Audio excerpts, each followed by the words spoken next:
สบายดีตอนเช้าๆนะทุกคนและก็สวัสดีทุกคนน้ำเนาะวันนี้กาพิมพรสิพาทุกคนไปกินโด่งร้านไส้ทุกคนบ้านเพิ่นน่ะสิคือบ้านเฮาบ่นะทุกคนเนาะ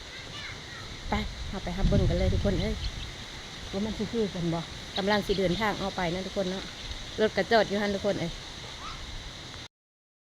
ทุกคนคือที่เฮากินไปแกมีไก่นะทุกคนเนาะ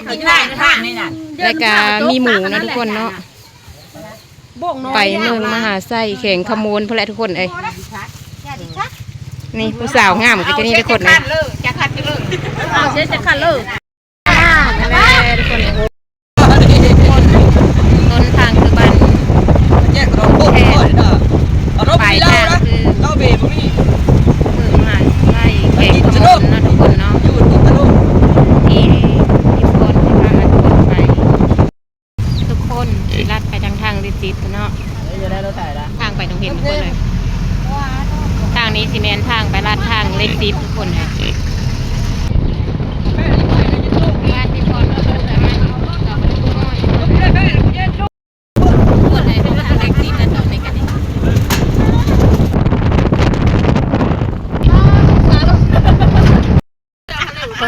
ไก่จะมองเจอทุกคน11 โมงยังนะคะก็ฮอดจุดสุ่มบางแดดกลุ่มนึงกินยูโรด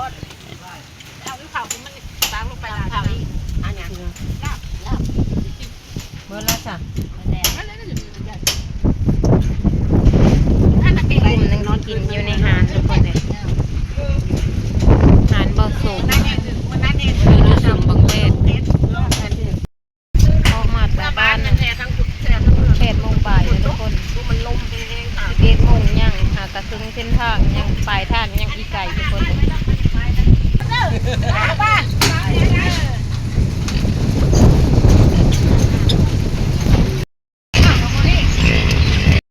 ทุกคนหักฮอดคูซี่ทุกคนเลย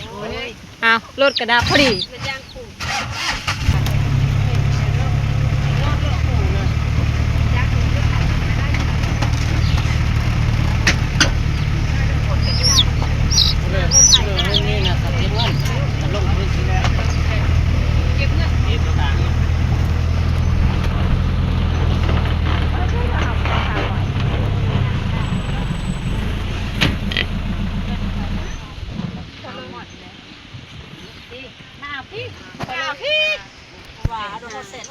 รถไทยรถเบาๆเจ๊เลยหุ่นอะไร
เฮือนในดองกับพานวัดก่อนเถอะทุกคนเลย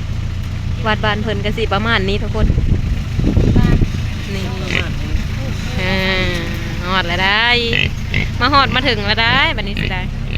บ้านของกว่า เอาวาดแรกค่ะฮอดแรก เป็น2 โมงปลายเดี๋ยวนี้ หลาย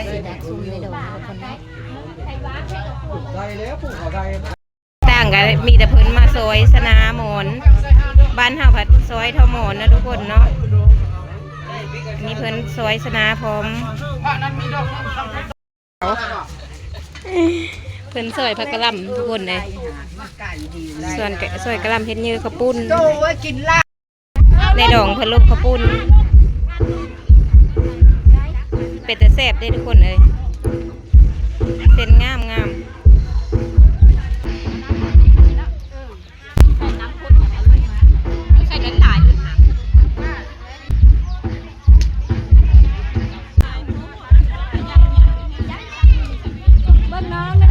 ความสามัคคีนะทุกคนเนาะมีงานอยู่ซื่อก็คือกันกับบ้านเฮาเลยเนาะเพิ่นก็ซอยกัน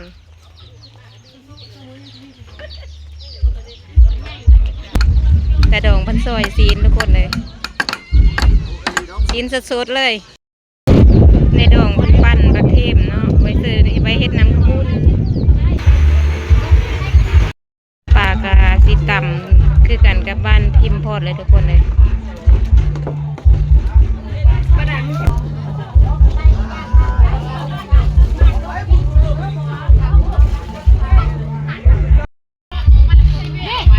ทุกคนน้ำข้าวปุ้นก็เฮ็ดคือบ้านเฮาเลยนี่ตำป่าแรกแล้วก็มาเกี่ยวเสื้อผักบูผักเทมนี่นี่ในดองผู้เฮ็ดกันคนงามๆเอางามๆทั้งเมื่อมาเด็ดหอมซอยกันนะสามัคคีได้ทุกคนคือกันกับบ้านเฮาเลยวงสามัคคีบ้านตะดองได้ทุกคนเลย